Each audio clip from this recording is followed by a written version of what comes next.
करना चाहेंगे। बीजेपी ने एक बहुत बड़ा गैम्बल किया। पुलवामा का मामला हुआ जिसके बारे में आज आम राय ये पाई जाती है कि वो हुकूमत की या तो साजिश थी या नाकामी, और उसके बाद में एक सर्जिकल स्ट्राइक का ड्रामा किया गया। इन लोगों का ये ख्याल था कि राम मंदिर की बिना पर हम इलेक्शन जीते। खुद इनकी तकरीरों में, खुद इनके पोस्टर से राम मंदिर गायब हो गया, इसलिए इनकी सीटें तो डेफिनेटली कम होगी। अब कितनी कम होगी ये अल्लाह बेहतर जानता है, लेकिन ऐसा लगता है कि इतनी कम हो जाएंगी। एक तो ये सरकार नहीं बना पाएंगे, और अगर बानमती का कुंभा इन्होंने जोड़ने की भी कोशिश की तो ये वजीर आजम तो नहीं रहेगा फिर कोई नया चेहरा इनको लाना पड़ेगा, लेकिन उसकी उम्मीद कम है। मुल्क में आजकल इंतखाबात का सीज़न है और जो मुल्क के मुख्तलिफ पार्टियों के रहनुमा हैं वो अपने अपने अंदाज में इसका इजहार कर रहे हैं कि 2024 का इलेक्शन बहुत अहम है कई लिहाज से, कि अगर मौजूदा हुकूमत कंटिन्यू करती है तो सिनारियो कुछ और होगा। और जो मुल्क के सामने मसाइल हैं बेशुमार, उससे अंदाज़ा ये होता है कि शायद सूरत हाल कुछ तब्दीली की तरफ इशारा कर रही है। मुकामी तौर पर अलीगढ़ में भी हम लोग देखते हैं और जो मुख्तलिफ एनालिसिस आ रही, तजिए आ रहे हैं, उसको भी देख रहे हैं, तो लगता है कि शायद सूरत हाल कुछ बेहतर हो, तब्दील हो जाए। और फ़िलिस्तीन की जो मौजूदा सूरत हाल है, ख़ास तौर पर 7 अक्टूबर की, देखिए, आपने सही कहा कि ख्याल, जो कुछ भी मैं कहूँगा वो मेरा ख्याल होगा, और ख्याल जो है वो दुरुस्त भी होता है और गैर दुरुस्त भी होता है। लेकिन जो जो इशारा मिल रहा है, जो जो ट्रेंड है, हर इलेक्शन जीतने के लिए पार्टी कोई ना कोई स्ट्रैटेजी बनाती है, हिकमत अमली बनाती है। मिसाल के तौर पर 2014 में बीजेपी ने जो अवाम के अंदर बेचैनी थी और एक बड़ी तहरीक चली थी बदउनवानी के ख़िलाफ़, करप्शन के ख़िलाफ़,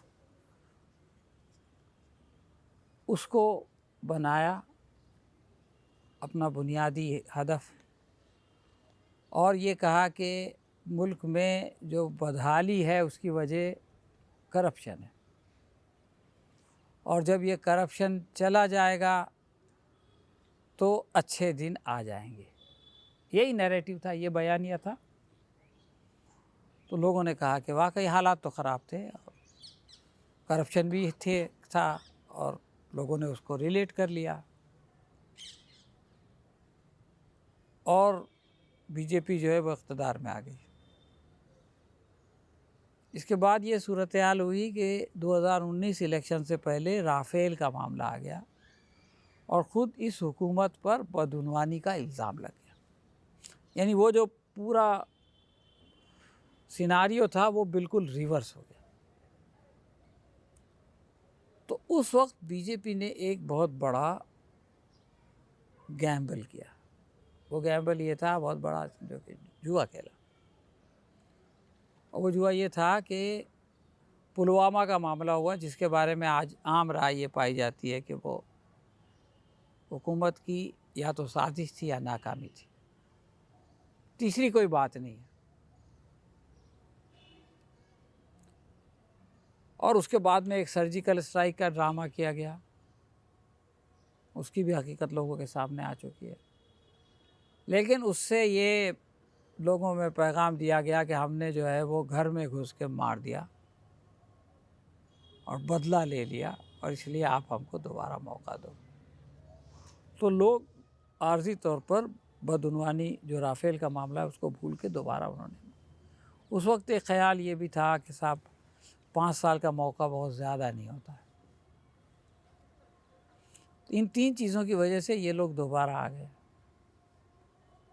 अब इन्होंने 2019 के बाद, 2014 से 2019 के बीच में ये उतने कम्यूनल नहीं थे, सिवाय 3 तलाक के मामले में, उसमें भी खैर खाही का बात करते थे।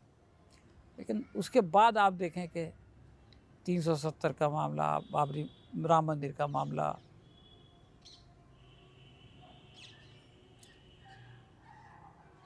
मतलब फ़िरका वारियत का गलबा हुआ है ये इस 5 साल। और इन लोगों का ये ख्याल था कि राम मंदिर की बिना पर हम इलेक्शन जीतेंगे, और इसलिए इन्होंने 22 जनवरी को राम मंदिर का मामला कर दिया, मतलब प्राण प्रतिष्ठान कर दिया। और उस वक्त आप हम सब उसके गवाह हैं कि उस वक्त ऐसा लगने लगा था कि ये लोग इलेक्शन जीत गए, लेकिन अब वो सिचुएशन नहीं है। खुद इनकी तकरीरों में, खुद इनके पोस्टर से राम मंदिर गायब हो गया है, ये सच्चाई है।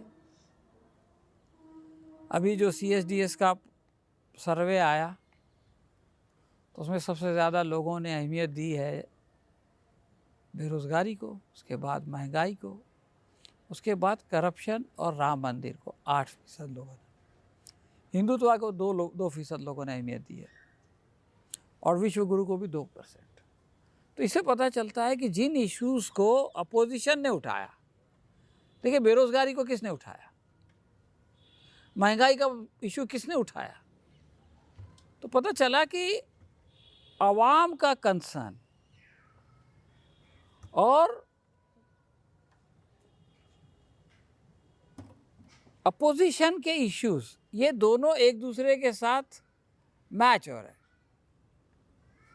और इनके इश्यूज राम मंदिर और करप्शन, दो ही चीज़ तो बोल रहे मोदी जी कि ये लोग करप्शन को बचा रहे हैं। लेकिन ये जो बॉन्ड का मामला आया, इलेक्टोरल बॉन्ड, उसने तो इनको ही करप्ट साबित कर दिया। और दूसरी बात ये कि जिनको ये लोग करप्ट बोल रहे हैं उनको इन्होंने अपने यहाँ शामिल किया, मसलन हमारे अजीत पवार महाराष्ट्र के, तो आप कल तक उसको करप्ट बोलते हो, जेल में डालने की बात करते हो, आज उसको शामिल कर लेते हो। तो इसने सीन बदला। और दूसरी भी कई फैक्टर्स हैं, मसलन आप ये देखें कि बीजेपी में मोदी के अलावा कौन क्या बोल रहा है ये कोई जानता ही नहीं, एक आदमी, जबकि बीजेपी अपोजिशन के पास एक पूरी टीम है, राहुल है, ममता है, अखिलेश है, तेजस्वी है, स्टालिन है, तेलंगाना के वजीर आला रेड्डी है, सीधा रमैया शिव कुमार है, यानी एक तरफ एक पूरी टीम काम कर रही है। अपोजिशन के अंदर एक इत्तेहाद का माहौल है, और सारे लोग पोस्ट नहीं बदले। जैसे आज ये राम मंदिर बोलते हैं, कल वो मुसलमानों में पैसे बांट देगा बोलते हैं, फिर कभी करप्शन का मामला बोलते हैं, भांत भांत की बात खुद वज़ीर आज़म बोलते हैं, जबकि वो जो है पूरा अपोजिशन एक बात बोलता है, हम रोज़गार देंगे, हम महंगाई ख़त्म करेंगे और ये इलेक्ट्रल बॉन्ड और बाकी चीज़ें। तो इन चीज़ों ने, मैं समझता हूँ कि माहौल बदला है, और पहली पोलिंग के बाद भी बहुत बड़ा मैसेज आया है।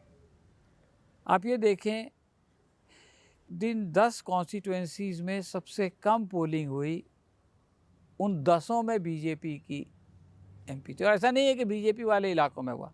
आप 102 सीटों को देखें, 48 सीट NDA की है, 48 सीट इंडिया की है, इत्तेफाक की बात है। 3 सीट BSP की है, 1 सीट AIDMK, शिवसेना और NCP की है। ये है 102 का ब्रेकअप 2019 का।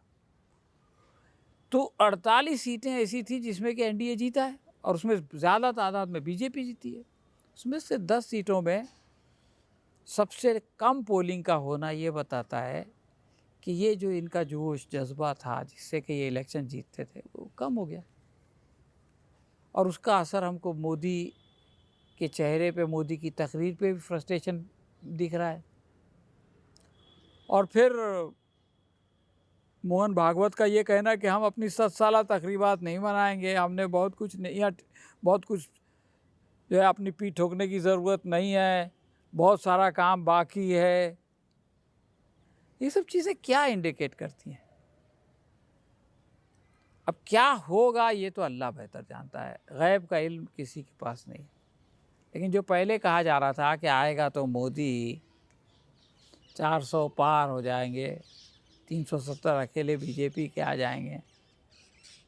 अब ये कहानी तो कम से कम कोई नहीं बोलता। और इलेक्शन जो है वो ओपन हो गया है। मतलब मोदी का ये कहना, अब इसको थोड़ा सा इस पे गौर करें। एक तरफ तो आप ये कहते हैं कि हम 400 जीत रहे हैं, फिर ये कहते हैं कि अगर वो इलेक्शन जीत गए तो आपका जेवर लेके उन लोगों को बांट देंगे कि जो ज़्यादा बच्चे पैदा करते हैं और जो घुसपैठियाँ हैं। ऑफ कोर्स हम लोग तो आखिरी हिस्से की तरफ ध्यान देते हैं, लेकिन आप पहला जुमला सोचिए, अगर वो इलेक्शन जीत गए तो उसका मतलब है कि कहीं ना कहीं आप ये एज्यूम कर रहे हो कि वो इलेक्शन जीत जाएंगे और लोगों से कह रहे हो कि देखो अगर वो जीत गए तो ये हो जाएगा, इसलिए तुम उनको जीतने मत देना। ये खुद ये बता रहा है कि कहीं ना कहीं इनकी नफ्सियात में ये बात आ गई है। और उसकी वजह है, देखिए इन लोगों ने जिन सूबों में इनकी ताकत है वहाँ पे पिछली बार मैक्सिमम कर लिया। भाई राजस्थान की 25 में से 25 जीत गए, अब क्या 26 जीतेंगे? गुजरात की सब जीत गए, अब उससे ज़्यादा तो नहीं जीत सकते। मध्य प्रदेश में एक हारे थे, ज़्यादा एक और ले लेंगे। लेकिन कुछ सूबों में तो इनका नुकसान होगा ना। बिहार में सिर्फ एक सीट गई थी कांग्रेस के पास, किशनगंज। कौन आज की तारीख में ये बोल सकता है कि बिहार में सिर्फ एक सीट जाएगी? कोई नहीं बोल सकता। महाराष्ट्र की हालत, उत्तर प्रदेश में लोग ये कहते हैं कि बीजेपी गेन करेगी। क्या होगा ये नहीं जानते आप। तो साउथ में इनको सेटबैक है। मतलब कर्नाटक में इन्होंने बहुत बड़ी सक्सेस हासिल की थी भाई, तेलंगाना में। अब वो तो नहीं वापस आ सकता, तो इसलिए इनकी सीटें तो डेफिनेटली कम होगी। अब कितनी कम होगी ये अल्लाह बेहतर जानता है, लेकिन ऐसा लगता है कि इतनी कम हो जाएंगी। एक तो ये सरकार नहीं बना पाएंगे, और अगर भानुमति का कुंभा इन्होंने जोड़ने की भी कोशिश की तो ये वज़ीर आज़म तो नहीं रहेगा फिर कोई नया चेहरा इनको लाना पड़ेगा, लेकिन उसकी उम्मीद कम है, वल्लाह आलम।